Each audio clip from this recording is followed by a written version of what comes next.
I'm not happy. I don't need Elizabeth Warren or the government giving away my money. Calling Mike Bloomberg an oligarch has implications in this country that I think are unfair and unreasonable. I care.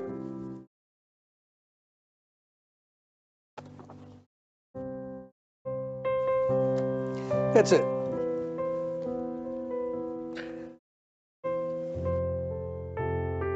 It makes you think of some rich person who got their money off of oil in Russia, who's taking advantage of a broken and dysfunctional system. Bernie Sanders saying, the country's corrupt, our system's corrupt. Be careful about that language, Bernie. You know, be careful. Oh, well, I'm sorry.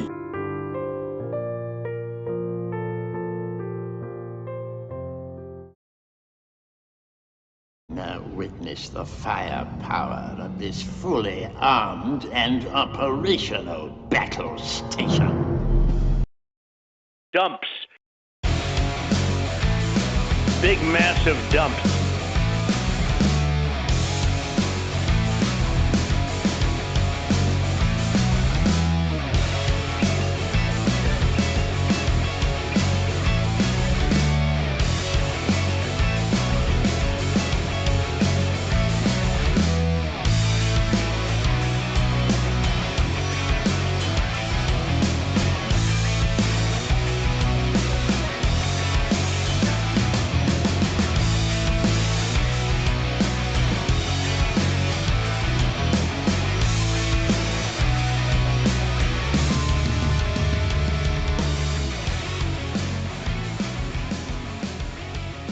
Around the nation.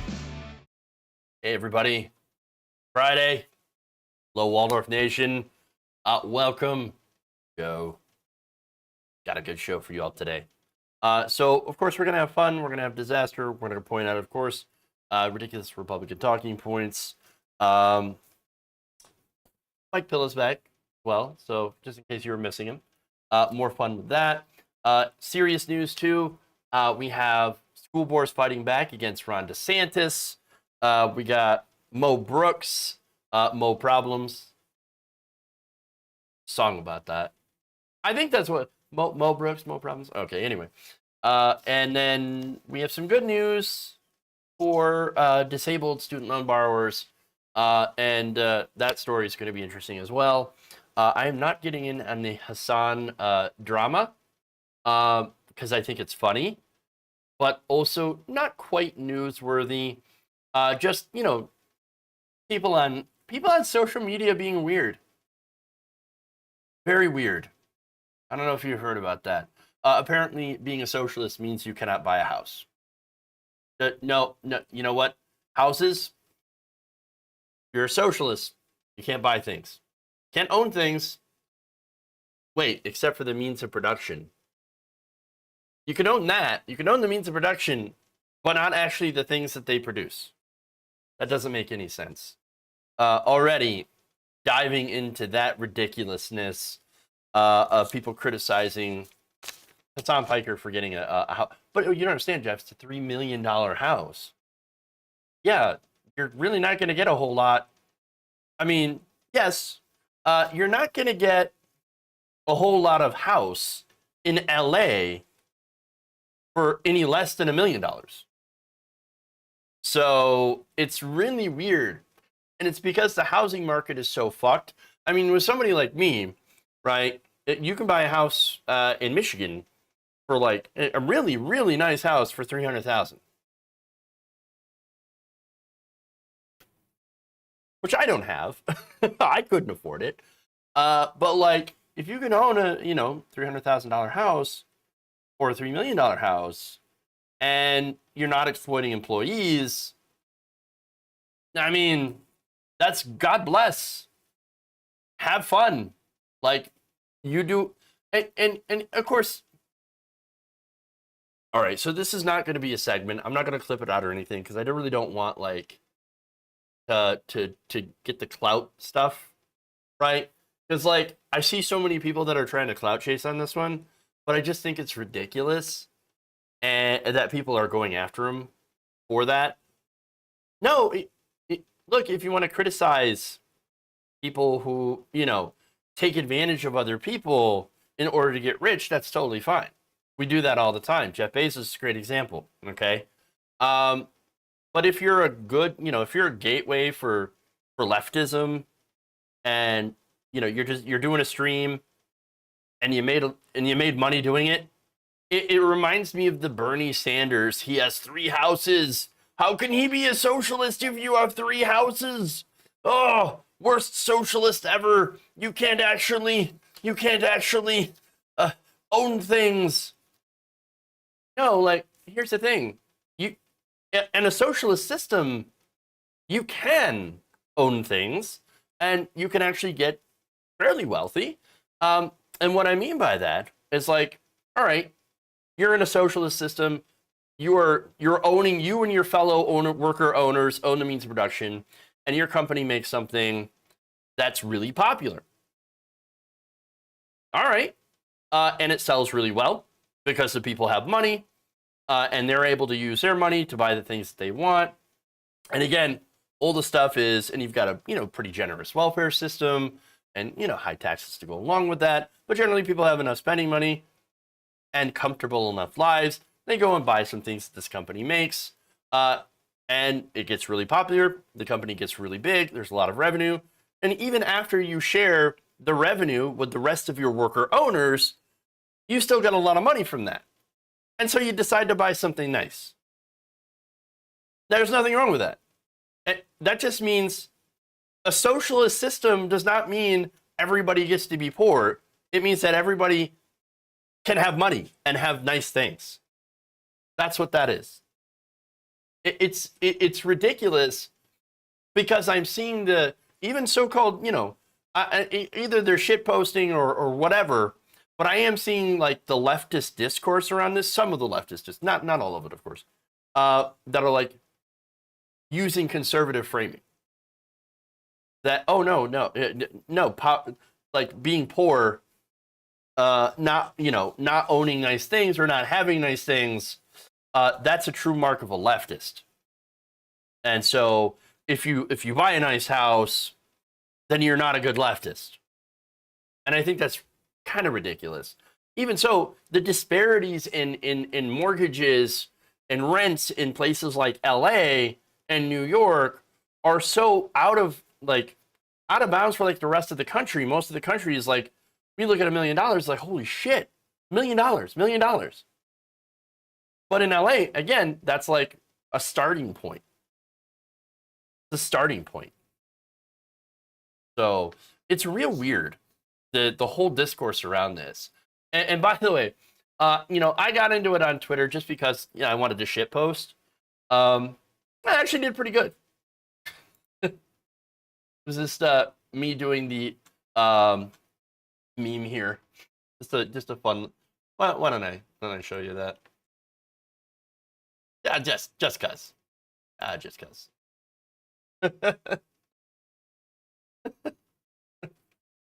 So good. Because I'm making fun of it. That's the leftist discourse right there. In a nutshell. In a nutshell. Who says that garbage? I know, right? Healthcare and a roof over your head is a human right. Yeah. Everybody should have that stuff. I guess that doesn't apply to all Americans anymore. Just right. Right will never understand. Who says that? Weird people. But yeah, it's a conservative framing. And it's really weird when even liberals or people who call themselves left are criticizing that. I'm a leftist. I'm a left socialist, and I own a house. How dare you? How dare you? Kidding.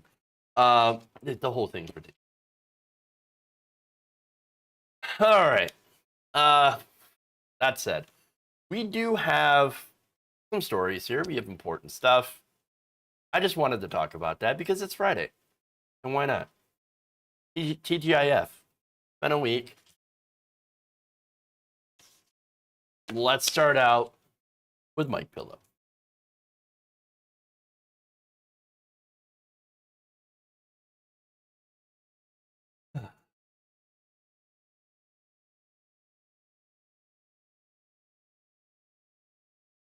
Following the first cyber symposium that ended up with utter embarrassment and no reinstatement of former President Donald Trump, MyPillow CEO Mike Lindell is coming back for round 2.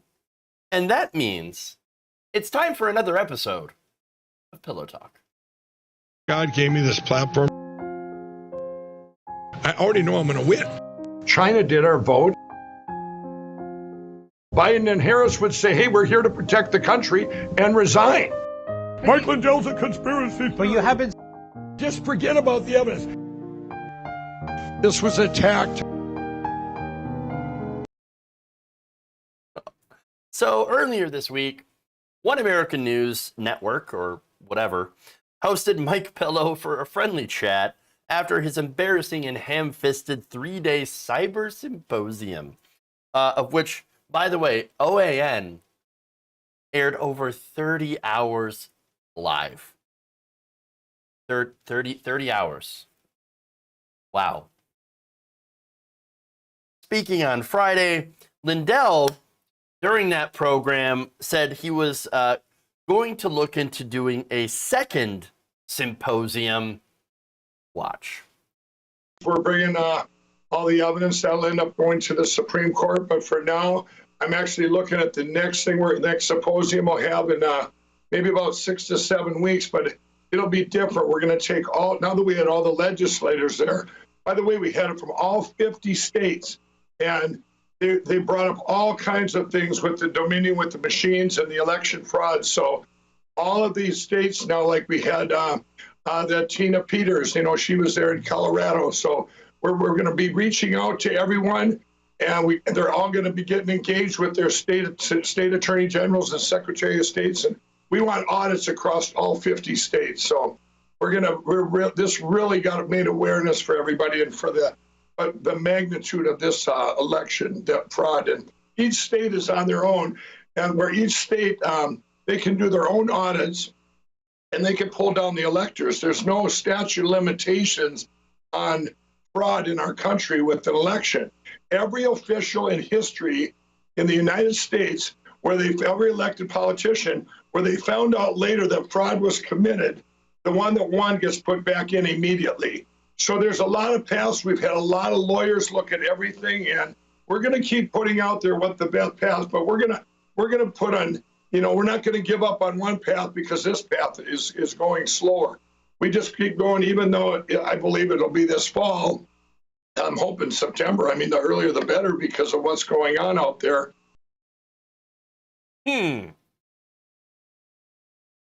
Another cyber.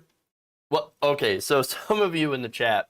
I read it as cyber suppository, and I was like, you know what? That kind of fits, because the entire thing was fully and entirely full of shit. And so, as usual in these segments, the debunking shall commence. So for one, he talked about pulling down the results. I just want to reiterate, for the record, there's never been a situation where a president was pulled down for voter fraud. Never happened. Never. There's literally no constitutional mechanism for reinstating a former president as a result of so-called voter fraud. Just saying. Not a thing. Doesn't exist outside of Mike Pillow's drug-addled dreams. Okay? But of course, notice too, the important thing is where he has once again moved the goalpost. First, it was supposed to be August 13th. And look, a lot of these, I mean, I really don't know if I should be making this comparison, but it kind of fits. It feels right. The doomsday cultists that are like, oh, what was it, May 21st, 2012 or something? Or no, sorry, December 21st, 2012. That's when the world will end. Mayan calendar. That's what it says. That's what it says. It's going to end. And then it doesn't. And they're like, oops. Or like, just like the numerous doomsday prophets throughout history, when the thing that they say is going to happen on a certain date and it doesn't happen, the first thing that they do is, oh, you know what? We interpreted it wrong. We read the tea leaves and wrong and the chicken entrails. So we're going to have to go back. But don't worry, it's next year. It's next year. That's what's going to happen. Or it's 2 years from now. This is what it feels like. I swear to God, we're going to get to 2030, 2035, 2040, if we're all still alive at that point, due to climate change. But like, we're going to get to that point, and there's still going to be MAGA chuds running around saying, Donald Trump is going to be reinstated any day. They're going to prove the voter fraud. Mike Pillow has the 42nd symposium. This time, we're going to get him. We're going to get him. At some point, they're going to try to even weekend at Bernie's, Trump's corpse and prop him up. That's real. He's our real president. He's a real president. Jesus. And yet, here's the thing. Lindell is a habitual liar. We know it. He claims over and over and over, we're being attacked. Oh, the media. Oh, they're hacking us. And of course, there's never any evidence of that. He even claimed, by the way, he was attacked by Antifa during his cyber suppository. I mean, symposium. Okay. Now, funny story on that one. So now, I showed you the footage where he's like, I was just attacked on the way to my hotel room. I think it was Antifa. And, I'm okay, but they tried to attack me. Well, it turns out his alleged assailant was actually a fan who wanted a picture with him.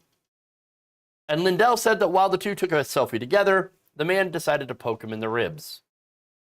Quote, he put his arm around and stuck his finger. It was so much pressure. I just knew if I did anything, something more was coming. He jammed it in where it was this piercing pain.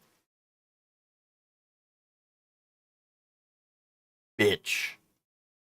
Sad baby. So what's interesting here is you have somebody who's ostensibly on Mike Pillow's side coming out later and saying, actually, no, that's not what happened. And this is Jeff Buongiorno, who was a conference attendee and a pro-Trump congressional candidate in Florida. So he was there. He was in the symposium, and he witnessed this, right? And here's what he said. There was no attack.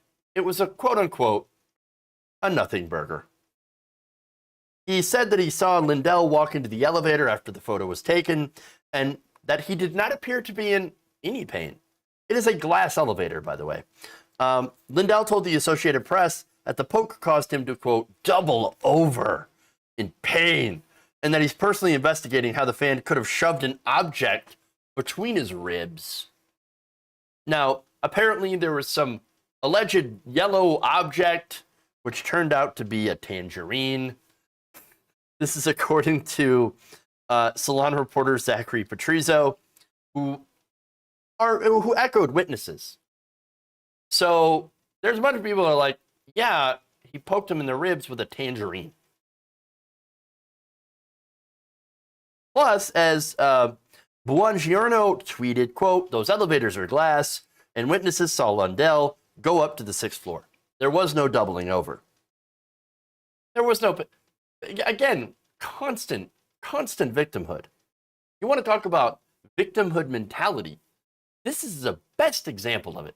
Best example. And they're all about it. Oh, the election is stolen. Oh, they're hacking my phone by calling me in a public number. Oh, they're attacking me. My symposium, it was hacked. The Antifa people poked me in the ribs like the Pillsbury Doughboy.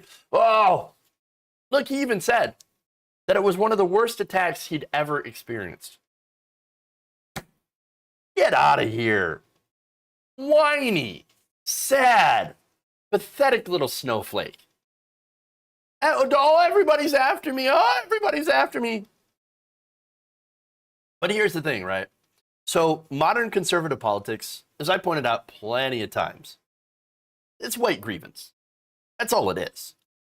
I mean, that's what the modern conservative movement really thrives and runs on. They're in a constant state of being aggrieved, being angry about something, being mad about something, being the victim of liberal leftist aggression, which For some reason, progressive liberals are evil, Marxists who have all the power in the world and are crushing and canceling and destroying conservatives, but at the same time are latte swilling soy boys that are, transgender or filled with female hormones. It doesn't make any sense. It's Schrodinger's leftist. Really, that's what it is. I mean, come on. But it is white grievance. I mean, how many times do conservatives say, I've been canceled. I've been canceled. Okay, well, if you've been canceled, why are you still here? What is that? What does that even mean? It's not even a real thing. What happens when you're canceled? Maybe you get some mean tweets. You get a ratio on Twitter, if you're not kicked off Twitter, by breaking their own terms of service. I thought they cared about the free market and what the free market actually says, and that, platforms have the ability to take people off who break their own rules. I mean, I don't know. Nothing really life-destroying happens. I mean, lefties get canceled all the time. Hassan Piker being canceled right now for buying a house. Ridiculous. Nobody cares. He didn't exploit employees. Let him buy a house. A little house is a treat. Vosh has been canceled I don't know how many times. He's still doing content. He's still here. Still doing fine. But on the right wing, understand that on the right wing, it's even worse. Because if you scream that you're being canceled, it helps you. It really does. I mean, conservatives, they hear that and they go, oh my God, cancel culture. We must now rally.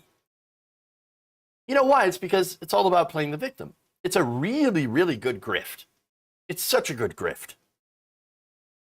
And it also helps you avoid the actual reality, in the case of Mike Lindell, that he has nothing to back up his claims. No proof. And that's why he screams victimhood all day long. And there's also an added benefit of setting up an enemy. The left, the deep state, China, or they. We'll just say they, right? They hacked my symposium. It's a shady, nebulous enemy so that I guess people could fill in the blanks and say, well, I can't believe blank would do something like that. I can't believe they would cancel me like this. It's all to avoid the reality. And of course, a lot of times we know exactly who they fill in the blank to be. And it usually ends up going in an anti-Semitic direction. This is all to try to avoid reality and to make money off being a perpetual victim.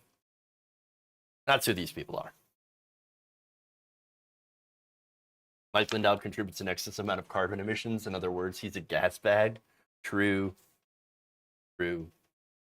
Let's see. He was being canceled, but he was being covered by multiple news outlets. Yeah, exactly. What happens when you cancel somebody? Pretty much nothing. Nothing. Hassan is exploited by Amazon. Oh man, if you look at the split, I mean, and it's not just Amazon. It's Google, YouTube, whatever. They take a gigantic split of revenue for the content that you create, for just for the being able to use their platform, which is controlled by algorithms that make sure that sometimes we're going to decide whether or not people can actually see your content. And that's a real problem with a lot of these media platforms. But anyway.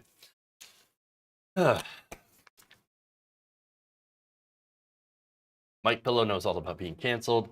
Pillows have been pulled from retail stores due to their erratic, crazy spokesperson. Mike should really talk to that guy. Oh, yeah. True. All right. Moving on. Let's go to Fox News.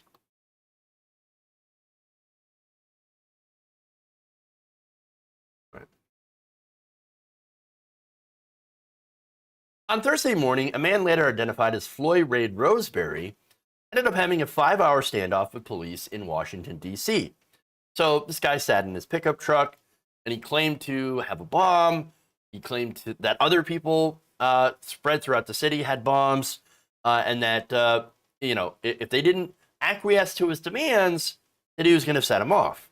So now he said all this while he was live streaming in the open on Facebook. And of course, his demand was simple. He wanted Joe Biden and a bunch of Democrats to resign. Now, yet, according to Fox News, later on, after news was disseminated about this and the standoff had actually ended, so just to give you context of where this was in the news cycle in the day, you had a Fox News reporter, Jackie Ibanez, during a break in the middle of Ingram, right? Ingram's Angle or whatever, that show on Fox News, saying this about the whole situation. Meanwhile, a man claiming to have a bomb in his truck near the U.S. Capitol surrendered after an hours-long standoff. Law enforcement did not find a bomb in the vehicle, but say they collected possible bomb-making materials. So far, no word on a possible motive. I'm Jackie Ibanez, now back to the Ingram Angle. All right. Okay, so I realize she's like supposed to be doing like straight news, but you don't see a motive? Nothing? Not at all? Not after knowing the live stream? No word on possible motive. The guy literally did a live stream during the whole time where he said, Joe Biden, step down, other Democrats, step down, resign. You're not the real president. I will detonate this thing that I have. I will hurt a lot of people. That's what he said. He said, quote, you step down out of office, I'll step down out of this truck. You go home, I'll go to federal prison. How is that not clear as day? Fox News, I know, whoa, straight reporting, right? No, this is irresponsible as hell. The motive was political. You could have mentioned some, suggestions that the motive may have been political. We'll have more details when we have more details or when more comes out. But instead, they have no motive. No motive. When the motive was clearly political, which of course makes this person a terrorist. Unlike Joe Biden, unlike Democrats, blame Joe Biden for the ills of the country. And of course, it supported Donald Trump, voted for Donald Trump, called for a revolution, a violent revolution, also ranted about coinage, giving Afghans and immigrants free health care while he does not have health care, went after, again, even Greta Thunberg, and yet somehow Fox News says, well, it's not about politics. And he said himself, but this isn't political. Oh, really? Well, here's a quote from his live stream.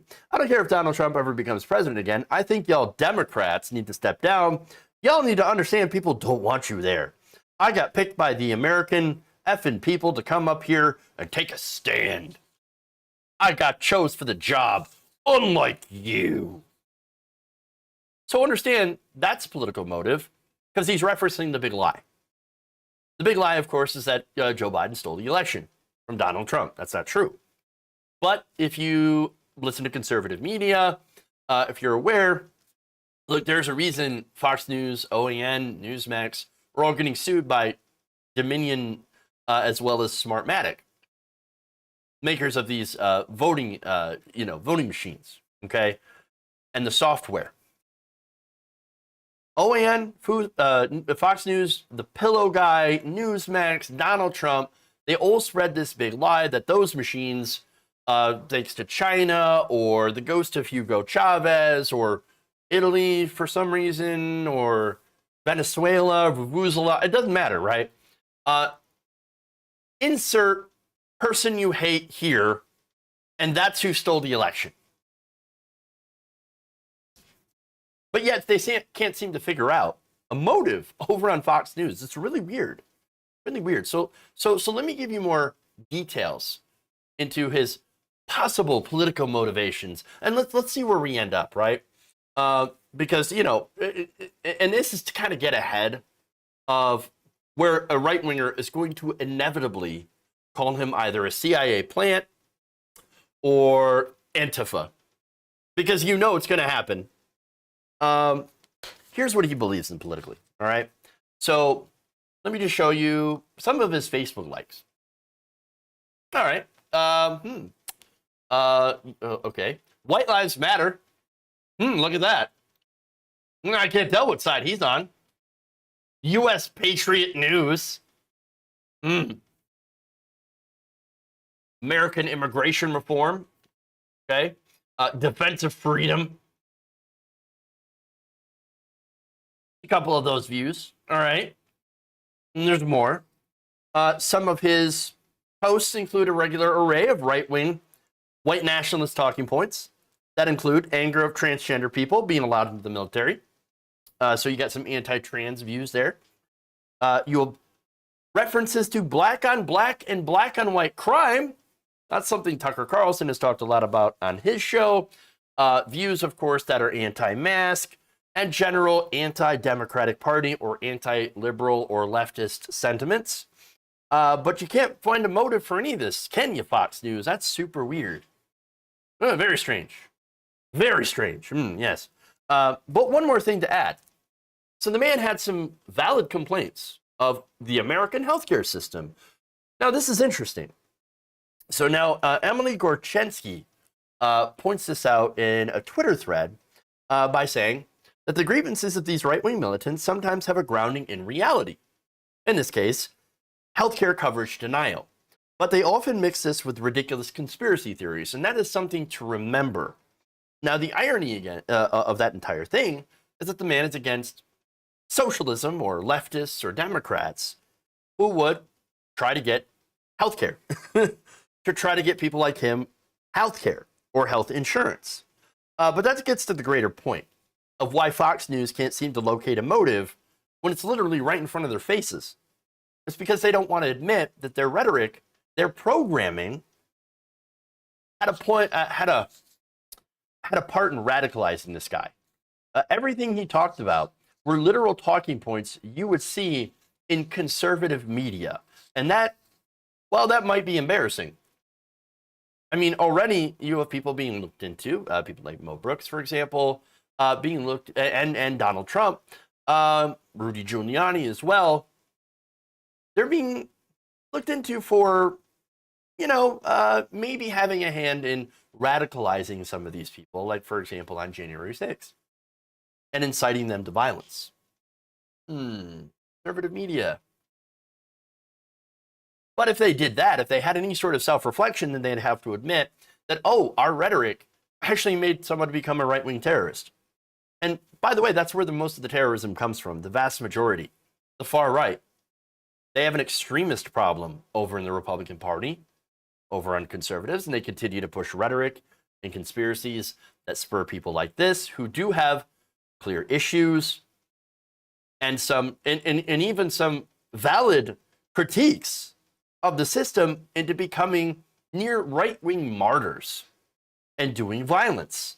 The man opened about, he was open about starting, wanting this to start a revolution. Now, on the right, that's usually code for one thing: race war, keeping it real. And with the way he talks about immigrants, there was no question in my mind that was one of the end goals. He was clearly a disturbed person, radicalized by right-wing media, and became a terrorist. And the reason they're, again, not saying any motive is I think that they don't want to admit that. And by the way, now they might have their excuse. And so I want to keep watch if this happens over the next few days, because it's definitely possible that they'll start using this excuse. First, this is comes from NBC's Tom Lynch, who spoke with Roseberry's wife. So now he detailed that conversation in a series of tweets and said, well, Roseberry's wife told me that her husband left North Carolina last night and said he was going on a fishing trip. She said her husband has been upset at the result of the presidential election and voted for the first time in his life for President Trump. She added that her husband, and this is the important part, recently struggled with mental health issues and had recently changed medication. Oh, see, it's a mental health issue. It's not a terrorism issue. No, it's a mental health issue. I mean, he's white, so of course it's mental health. However, a black person or Muslim terrorism. Come on. But here's the thing. Yes, we need mental health care. We need Medicare for all. But see, here's the thing. The right wing constantly gets in the way of that, constantly attacks progressives. And I say right wing in the context of the Republican Party, but also conservative Democrats in the Democratic Party.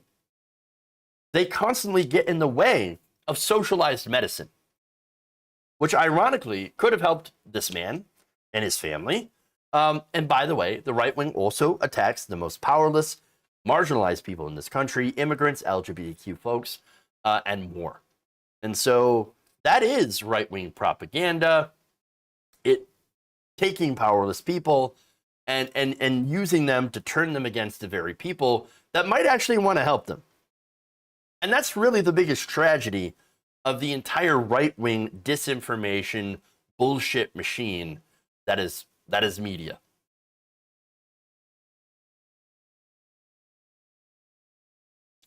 All right. I have more on this. So we go a little bit further into the healthcare issues of this guy. I know some of you were talking about it.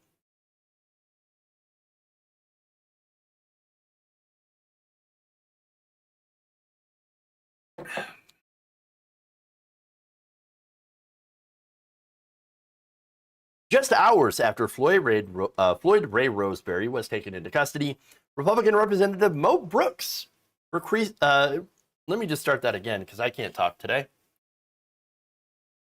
All right.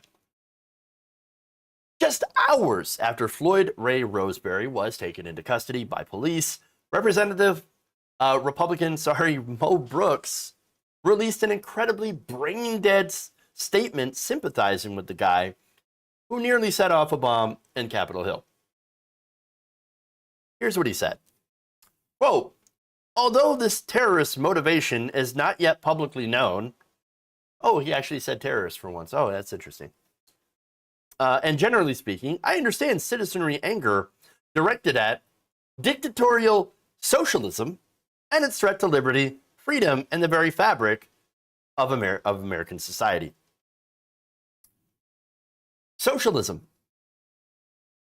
Oh, his big problem was dictatorial socialism. That's what Mo Brooks gets out of this. Wow. Okay. I mean, I guess for him, it's like, oh, yeah. Oh, I understand. I mean, I'd want to do a terrorism, too, if I found somebody could get free healthcare. Yeah, socialism. Yeah. If we actually had a democratic workplace and actually take home our fair share of the labor, the money from the labor. I mean, I wouldn't want to live in that system. Yeah, I'd definitely do something drastic. Really? Really? Come on. Brainlet. What a fucking brainlet. Not a smart person. But there's more. He added, quote, the way to stop socialism's march is for patriotic Americans to fight back in the 2022 and 2024 election. All right. So, look, I pointed out in a previous segment that the guy was radicalized by nonstop right-wing propaganda. It's all over his Facebook page. He enjoyed, Donald Trump and these far-right pages. And, this propaganda spread by Fox News, OAM, Newsmax, Donald Trump, Trump Jr., et cetera, et cetera. And that informed his views. He hated immigrants. He hated transgender Americans. No doubt. He was a total chud. The first and only person he voted for, Donald Trump. But here's the thing. He also had a problem with the American healthcare system. And not a lot of people are talking about this. Okay? Not a lot of news outlets that are covering this have really mentioned his issues. Most of his live stream, or I should say a lot of his live stream, actually involve ranting about how healthcare is unaffordable. Now, U.S. Capitol Police Chief J. Thomas Manger said in a press conference on Thursday, quote, we do know Mr. Roseberry has had some losses in the family. I believe his mother recently passed away. And of course, there are details of that. Roseberry's mother died of cancer, and his wife had been denied insurance coverage for treatment of an unspecified cancer on her face. And also, he had claimed that he had recently been denied coverage as well as for shots just so he could walk, because he had some, of course, health problems, back problems. In fact, here's what he said. I went to the doctor yesterday to get some of those cell therapy shots they've been bragging about giving to athletes all these years. The doctor says no shots today. Insurance doesn't cover it anymore. My wife goes to the doctor. She's got cancer, and they told her it wouldn't cover it anymore because it's cosmetic. It's on her face. And then asks, where's your insurance at, Biden? Obama? You keep letting all these illegal Mexicans in here, all these illegal immigrants in here from Afghanistan. We're going to have free health care for us. You're effing giving it to them. The South's fed up. He literally just called for free health care. Now, of course, he's wrong about undocumented immigrants. They don't actually generally get health care. And he's also wrong about where they're coming from. They're actually coming, a lot of migrants are coming from Central America as a result of the drug war. And it's usually because they're refugees coming from those areas. A lot of unaccompanied minors as well. But of course, if you watch conservative media, they're all Mexicans. Apparently, to him, they all look the same. Super racist. But you get the point, right? So immediately he's got somebody else to blame because guess what? That's what conservative media tells you to do. Oh, you don't have free health care. Well, that's because it's their fault. No, it's the system. It's the system where we have privatized health care, which is, to get to Mo Brooks's point, the opposite of socialism. How can you blame socialism when socialism would actually solve the problem? Socialized health care, specifically.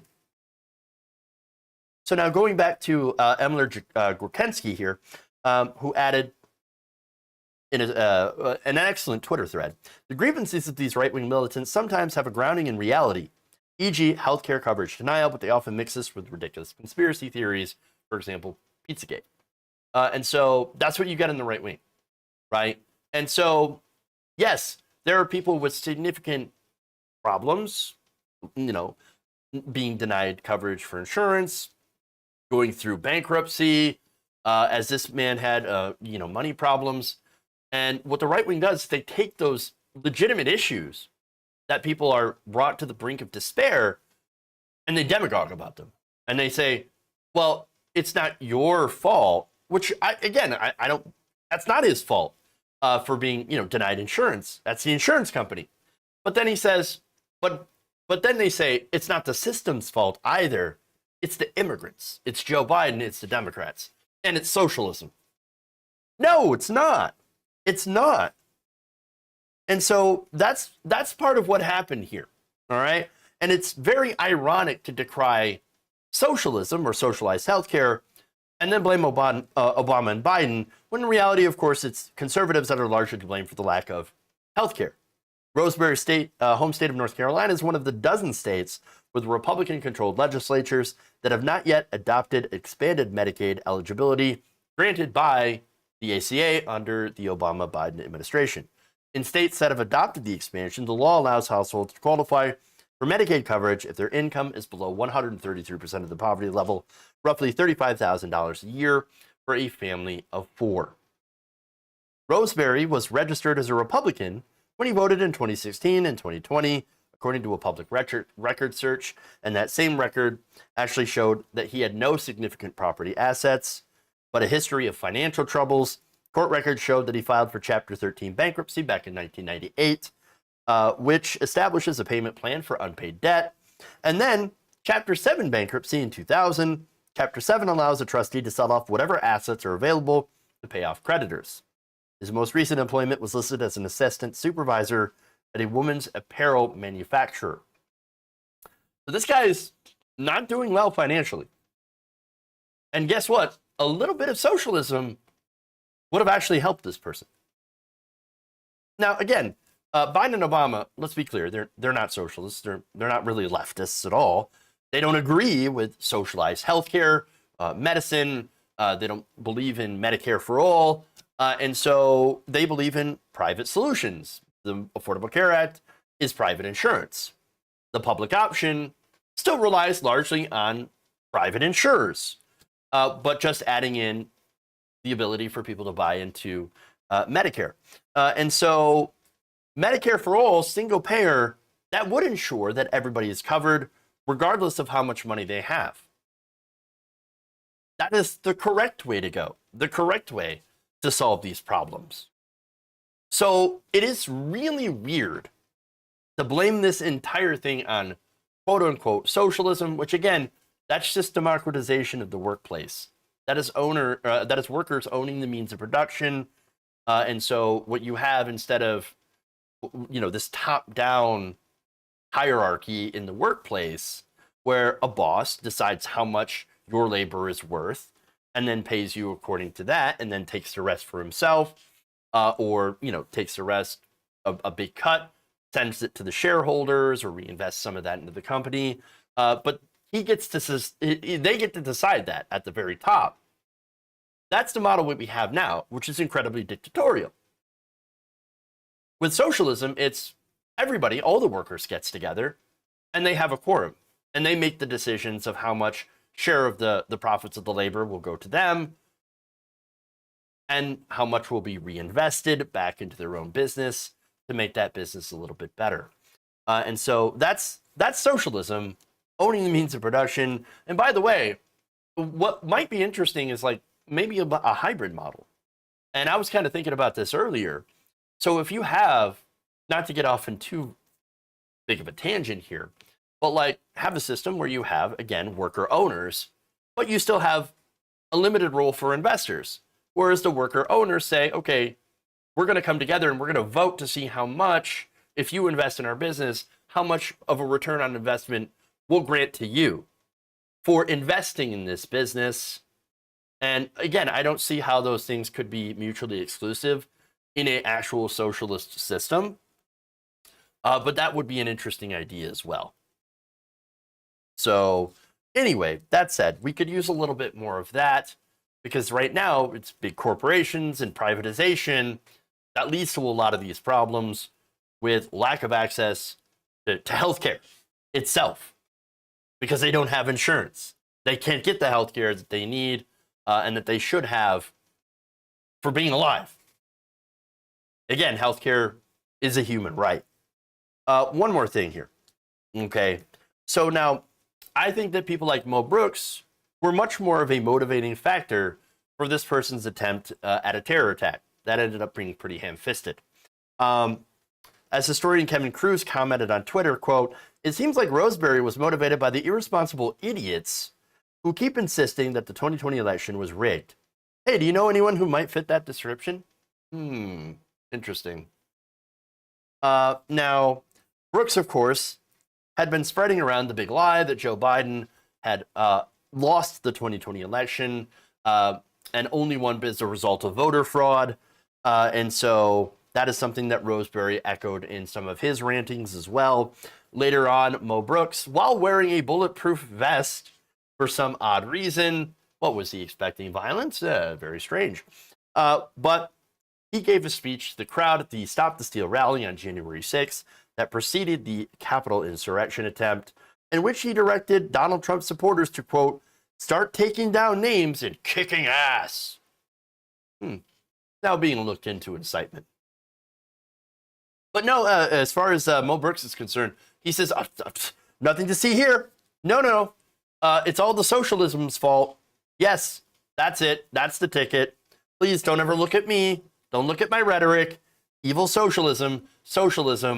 And he's using that, of course, as a Pavlovian dog whistle to all the people that have been propagandized on the right to think of socialism as jackbooted thugs coming and stealing all your stuff and giving it to undocumented immigrants and poor people or black people. And that seems to be the fear in a lot of conservatives' eyes.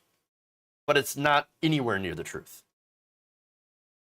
And the sad thing, unfortunately, is the hogs are going to eat it right up with the rest of the slop they're served on cable news.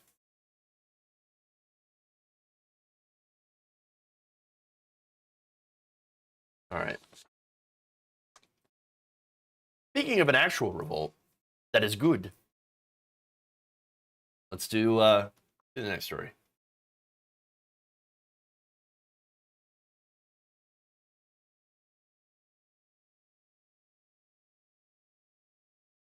Maybe I can actually talk. That'd be nice.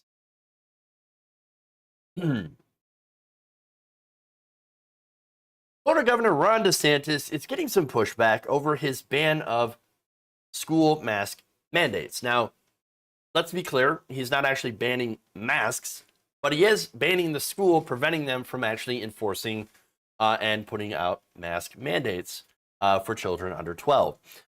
And again, he's facing some opposition here.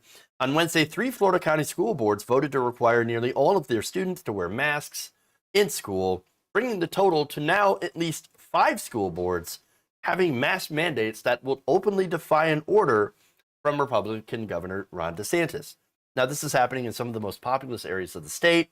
Officials such as Miami-Dade County Public School Superintendent Alberta Carvalho, when asked about prioritizing students' health over the DeSantis order, says this, quote, "If the consequence is ultimately my job, my salary, I'm willing to accept that, but I'm not willing to bend on my conviction."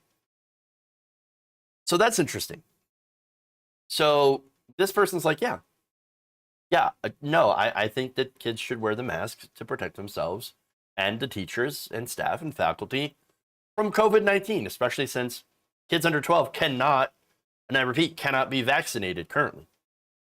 So now that's a strong stance. And again, he could get in major trouble for it. And so state level officials had threatened to withhold funding from counties that were trying to put in mask requirements. Interestingly enough, here comes the federal government, the White House actually doing something about this.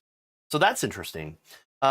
Basically, what Biden had said is that the White House will see about getting federal funds to make school districts whole if they are punished for requiring masks. Interesting. Here's what Biden sent in a memo to the Department of Education, which directs Secretary Miguel Cardona to assess all available tools that can prevent governors from interfering with student health. Quote, "Our priority must be the safety of students, families, educators, and staff in our school communities." Okay. So it looks as though Biden is trying to get the federal government involved. I think that's good, especially considering how right now Florida is one of the worst states, may be the worst state, for Delta variant infections of COVID-19 and hospitalizations. So that's good that he is doing something about this and is trying to help that situation, because it is disastrous. Florida hospitals are being slammed. Many are at peak capacity, have no beds left in the ICU. People are getting stacked up in hallways. It's a disaster. And by the way, the people that are filling these beds, well, they're younger people. People who are supposedly healthy. And you even have an uptick in children having to be in the hospital. It's still quite rare for children to get very sick, but it doesn't mean it doesn't happen. It doesn't mean that children also are not dying as a result. And so not only are they vectors, but as a result of increased transmissibility of Delta variant and more serious symptoms, children are starting to develop more serious symptoms and go into the hospital more often. And it's still, of course, not as severe as adults, but it's still troubling because now that we have vaccines, look, the vaccines protect the adults, but children under 12 are not able to get those vaccines. It hasn't been approved by the FDA yet. And so now, getting back to the mask mandates here, Florida is the only place where you have these bans on mask mandates. You have 7 other states, Texas, Arizona, Iowa, Oklahoma, South Carolina, Tennessee, and Utah. They all have state-level policies forbidding mask requirements in schools. School districts in some of these states have started to resist this in some interesting ways. One district in Texas, for example, had attempted to require masks by making them a part of the dress code. On Thursday, Texas also temporarily dropped enforcement of its ban on mask mandates after a state Supreme Court had ruled against it. So I like this because they're actually not only trying to be clever, but in places like Florida, where you have some of these school districts that are in open rebellion, they're saying, no. We should have all mask mandate. I don't care if you try to ban it. we're going to do the right thing. We're going to actually protect children. You know, I remember when Republicans used to claim to be pro-life. Oh, no, we're for the children. You got to protect the children. But yeah, we're totally pro-life. Well, oh, yes. Now they're, oh, how dare you mandate masks? How dare you try to vaccinate children above 12? We believe in freedom. We believe in freedom for polio and COVID-19. Everybody should get it. Because that's what a free society is about. No, you don't give a crap about kids. Of course not.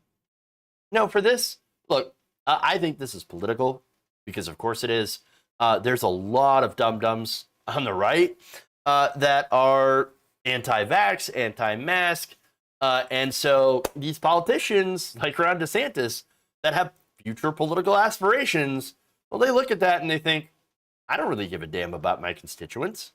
So hell yeah, I'm going to fight against these mask mandates, because you know why? It gets the hogs ready to vote for me.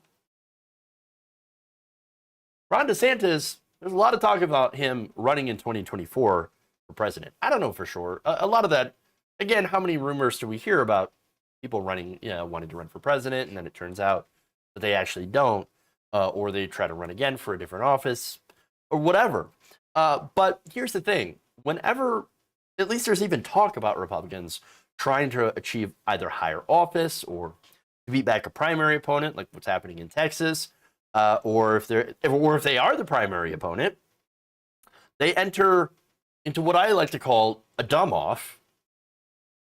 And so it's a contest, of course, who could be the most dumb, the most callous, and the most cruel in order to get vicious far-right voters to vote for them and support them. Again, it drives the hogs wild. Yes! Yeah, people dying of COVID. Yeah, it's not even real. Yeah. Freedom. And now they're even trying to blame people who are vaccinated for the increase in COVID-19, which makes absolutely no sense. Yes, people who are vaccinated can still, on occasion, spread COVID-19. It is true. That's why, of course, we should have masks and we should get everybody vaccinated.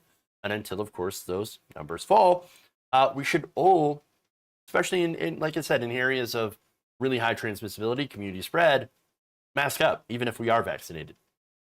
But they're trying to blame vaccinated people for the spread in unvaccinated areas. Can you believe that? Absolutely ridiculous. But again, they're trying to be the most dumb, the most callous, the most cruel, the most ridiculous, and of course the most conspiratorial. And there are clear consequences of these contests that are just absolutely horrifying. One Florida paramedic told BuzzFeed News that they were literally stacking patients in the hallways and stacking patients in waiting rooms because there are no beds. Now, the good news, the upside of this, is that Florida voters are kind of getting pissed. In fact, according to an early August poll of likely Florida voters, a full 62% believe that masks should be required for all children. So you've got the majority of Florida voters saying, yes, make them wear masks. This is serious. Make them wear the masks. And yet only less than a third of voters agreed with DeSantis that masks should be voluntary and not mandated. So again, to be clear, DeSantis' position is not banning masks outright, but he's just doing the whole BS thing of, oh, well, let's let the parents decide. Well, again, the masking isn't as effective if there are still a lot of people that choose not to do it. It is the most effective when we are all on board, the same with the vaccines. But again, you have political motivations that are a hell of a motivator. I'm just glad that there are people who are fighting back, who will be affected by this, and they're the ones that are actually doing the right thing in defying this order. The virus doesn't replicate as much in our bodies as it does in those who are unvaccinated, so getting vaccinated does help significantly. Absolutely, absolutely. Yes. Get vaccinated. Yes. All right. It's just a generally better thing to, even if you've had COVID already, you're still better to get a vaccine. You still should get a vaccine because your antibodies are better when you get the vaccine. Oh shit, the hour's up already. I got one more story here. Again, it's kind of a good news story. A little bit. You'll see. All right. Oh, let me just answer this real quick. What can be offered to people who don't respond to the possibility of sickness and death? You know what you should do? Because there's a poll taken about this, right? So incentives at this point doesn't work.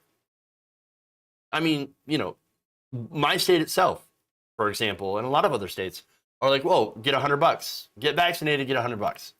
I want $100. But I already got vaccinated because guess what? I don't want to get sick and or with COVID. And so, you know, that's wasn't really a motivator for me.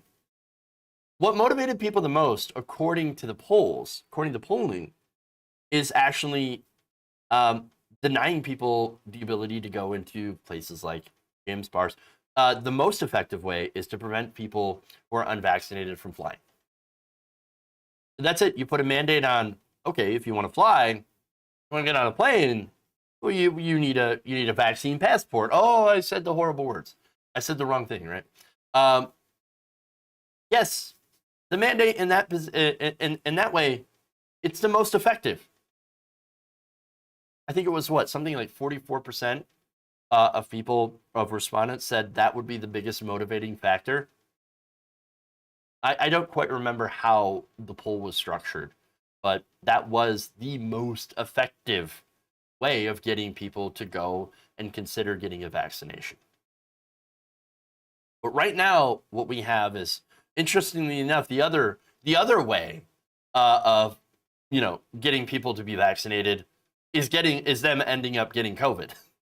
Because you see story after story after story of people who are in the hospital that are, you know, deathly ill from COVID, saying, please, I want my vaccine now.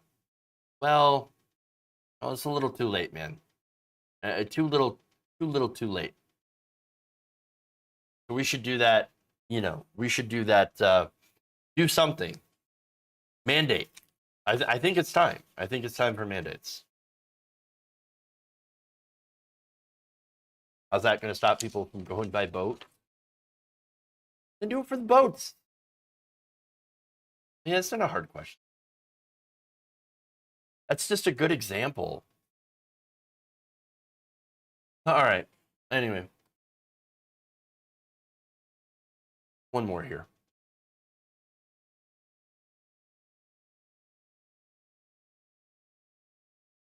Give some positive news for people who are disabled and have loan debt. Now, it turns out, by next month, you won't have any student loan debt. So now the U.S. Department of Education just announced on Thursday that it's canceling $5.8 billion in student debt for more than 320,000 borrowers.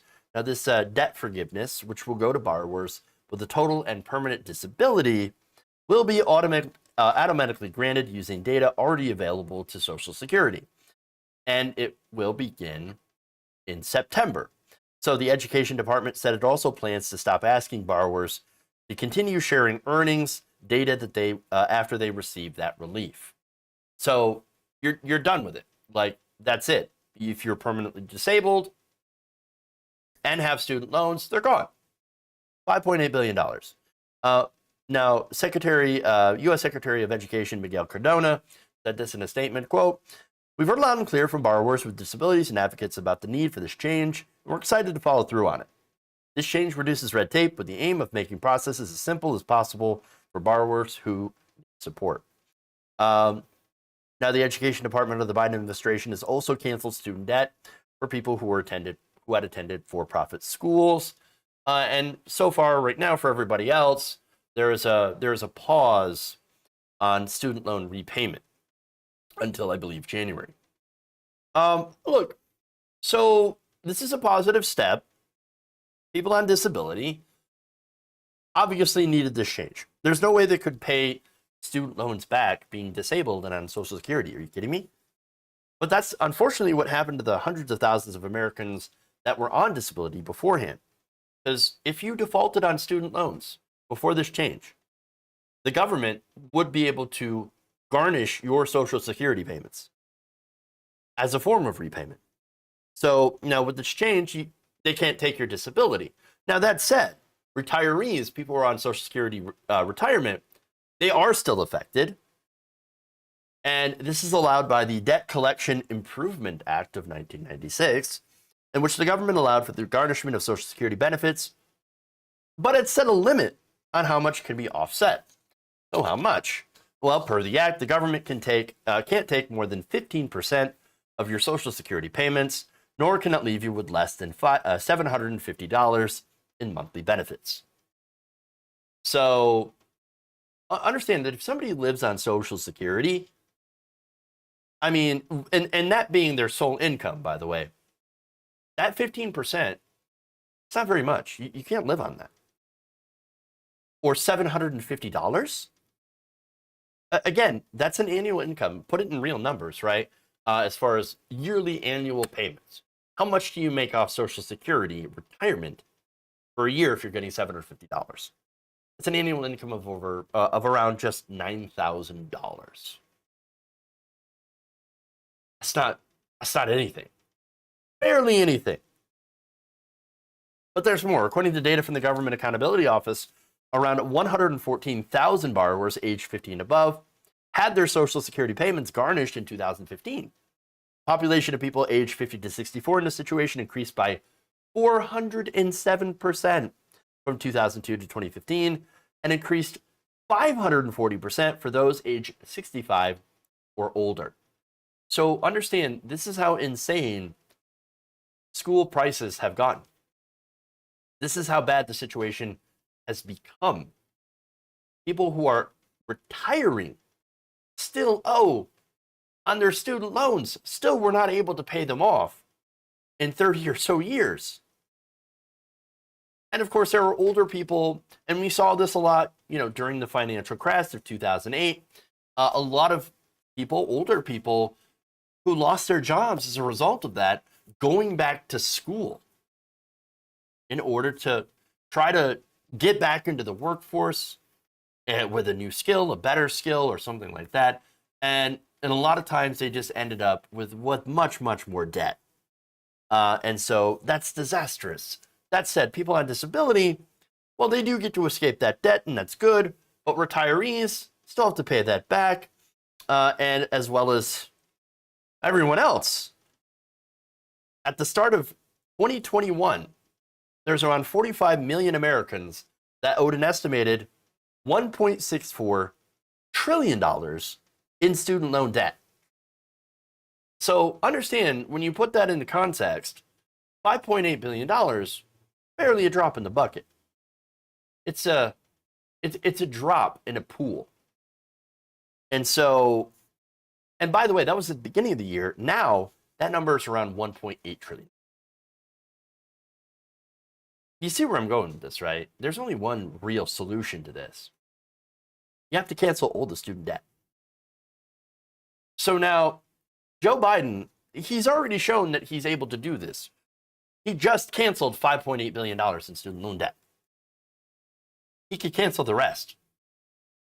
They have the power. Now, he goes and says, well, we don't. This is an act of Congress. But you have members of Congress, including people I never really expected to say anything. For example, Chuck Schumer says, actually, no, you don't. You don't need Congress. You can do it yourself. Literally, you can do that with a flick of a pen, and he's absolutely right. They could cancel all of it. If Biden can cancel it for a select group of people, he can cancel it for everyone. And it would be a boon, not only for the people who no longer have to be on the hook for that enormous amount of debt, which shouldn't be there in the first place. And understand this. I know there are people that are like, well, I paid off my debt. They should pay off theirs. They took out the loans. Their responsibility, right? The point is, and the way that I, kind of discussed that is, that debt shouldn't have existed in the first place.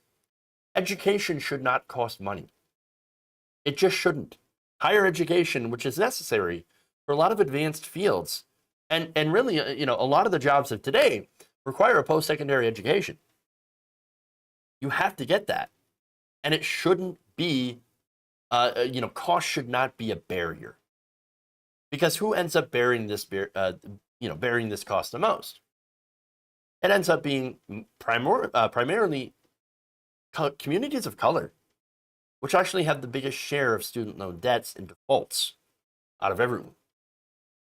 They end up having to borrow more and often get preyed on more by predatory for-profit schools, which again, Biden has thankfully canceled the debt from those schools, but there's still debt that remains. He can do this. And also, let me just say that this isn't about who is more deserving of cancellation, right? Because, like, if you're going to play that card, that's ridiculous. Oh, well, they deserve it more. No, everybody deserves it. We're all deserving of this because, again, education should have never put anyone into debt in the first place. And while I'm glad to see that this happened and that he is taking initiative to cancel debts for specific groups of people that are the most vulnerable, I think it needs to be expanded to everyone else. The real solution to the system is to cancel the debt and make public colleges and universities tuition free.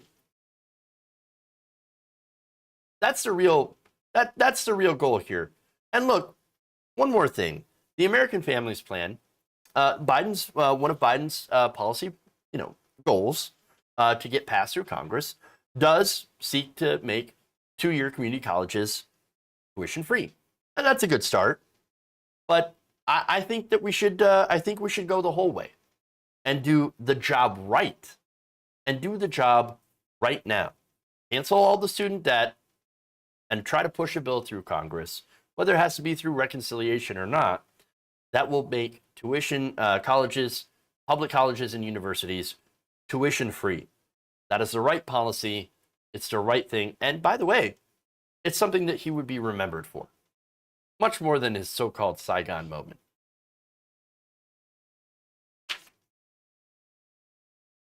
All right.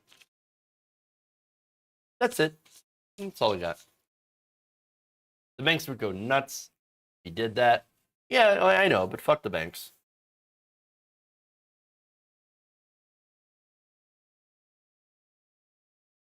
All right. Anyway, socialized higher education would propel America in the right direction. True. And of course, I should also, because I do forget to add this, but I think trade schools should also be free too. Because people need to know how to weld. People need to know how to do those jobs as well.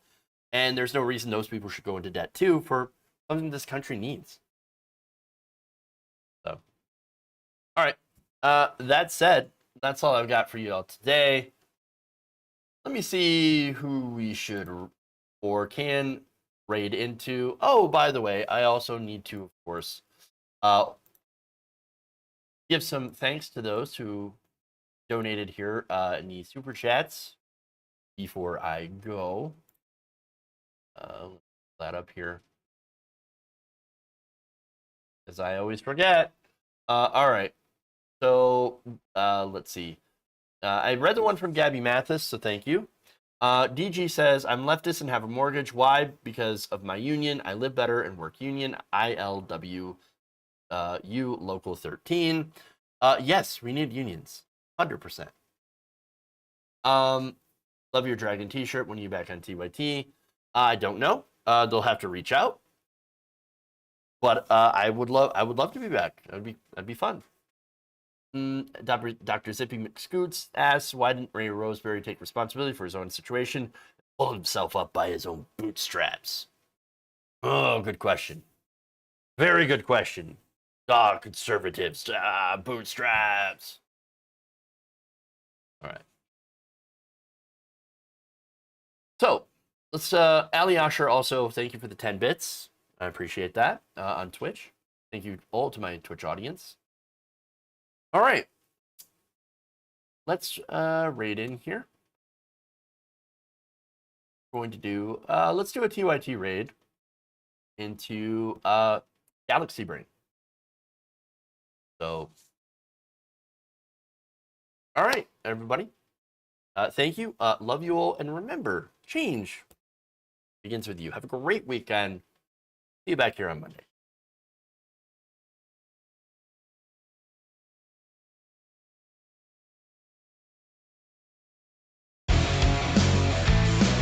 Oh, man, I'm sorry.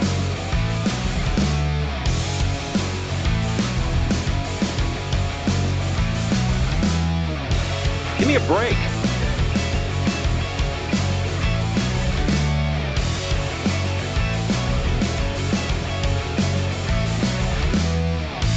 I like my knee tight. Tighten up my knee.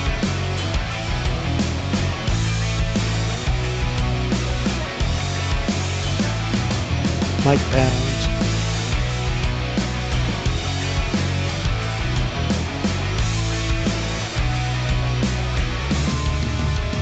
Big, massive dumps. They're kicking me out the door. They're kicking me out the door.